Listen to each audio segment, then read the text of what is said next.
Hi guys, I'm just making a video today to cover something that I haven't seen a lot on YouTube, and it's wheel spacers on Jaguar Xfs 2013. There's lots of arguments for and against spacers, but my reason for doing it is just for aesthetics really. If you look at the wheel hub, there's quite a substantial gap in here. Now the argument is it's for aerodynamics, but I think it would look a bit better with some wheel spacers on it. So I've gone for these. They are the Gen 2 from wheelspacers.com, 20mm going on the back. I'm going to be doing the fronts as well, but for the fronts I'm using 15s purely because I don't want to be cutting anything off the bolts, because the inside, if I get them out, I'll show you, these hub-centric spacers, these bolts protruding out go in the indents in the alloy. If they're too long, the alloy won't sit flush against the spacer, so you have to trim a little bit off. So that's why I'm going for 15s on the front, but on the back they're fine. So let's get at it, get this wheel off, get them on and see what they look like. Right, so as you can see, that's the gap before putting the spacers on. It's quite a wide gap, so 20mm should bring them out nicely. Also doesn't, I've told my insurance company already, it's not going to cost me any extra to have them added on. Right, so as you can see, it's got these small voids here. This is where your spacer bolts are going to sit, basically like that. So that's why you've got to make sure that they're not too big for these. So they're going to protrude through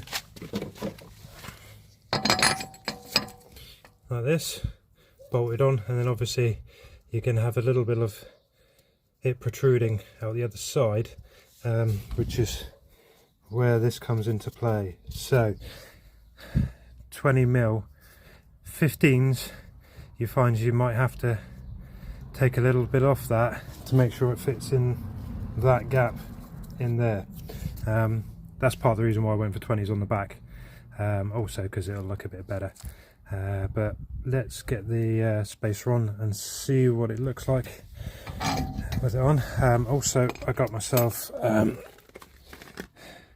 some copper grease. You want to put a bit of copper grease on the inside, just so it doesn't mate too much with this, and can be removed. I'm also going to clean this up as well before I put them on. Okay, so spacer's in position.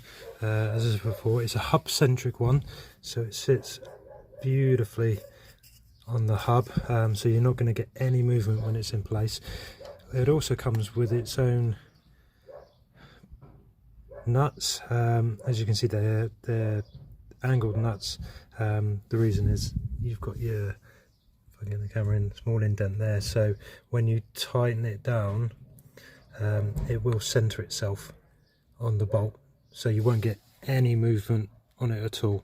So I'm ready to tighten it up, using torque wrench, 120 Newton meters, same as the standard lugs on the Jag Xf. So we'll tighten these up, get the wheel back on, and then we'll have a look. So there you have it, all on. That's what 20mm adds, 2 centimeters. Not bad.